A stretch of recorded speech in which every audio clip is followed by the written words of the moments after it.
So the brain is one of the most important organs in our body. Without it, we really couldn't live. So the brain and the whole nervous system, so including the brainstem and the spinal cord, they really control everything we do, and that is more than you think. It controls how our heart beats, it controls how our stomach moves, it controls all our hormone release, but it also makes us who we are. It controls our social interactions, it controls how we think, how we make memories.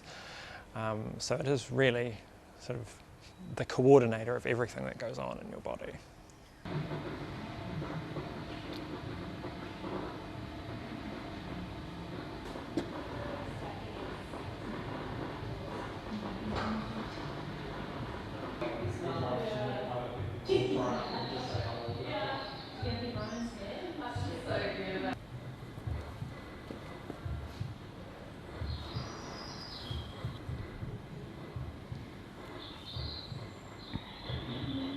So scientists have been studying the brain for a very long time now. We've got in the exhibition an exhibit about Ramón y Cajal, who was a Spanish neuroscientist, and he was looking at the brain in the late 1800s and starting to look at the structure of the neurons in our brain. So, you know, we've come on a long way since then. We're now, you know, scientists here are now mapping the brains of animals.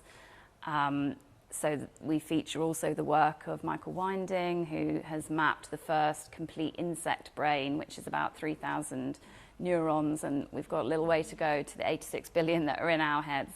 So it's really timely as well, because we're now at a point where there's so much more computing power, and the technology and techniques that scientists are able to use are making it a lot more accessible in terms of how we can map the brain and understand more about it.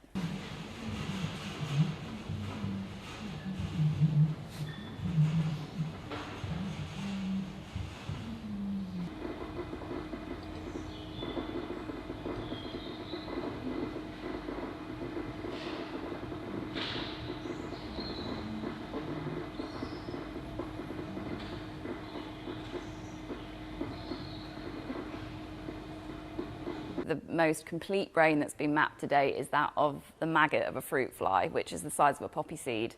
And that in itself was a huge undertaking, a huge amount of data. So we clearly have quite a long way to go.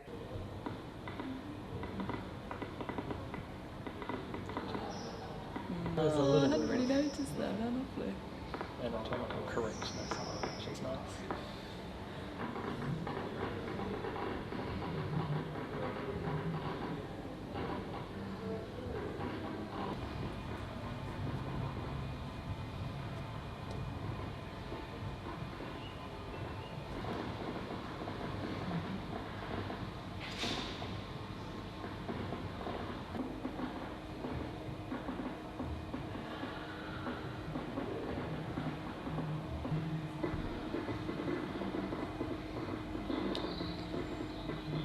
So pregnancy is a time in a woman's life where there's so many hormonal changes going on, and all these hormones feed back to the brain. And one sort of critical takeaway is that two of these hormones, estradiol and progesterone, which we know as female sex hormones, they influence the way these neurons function, and the network itself functions, essentially changing part of the brain right at the bottom called the hypothalamus, which drives how mothers interact with their children.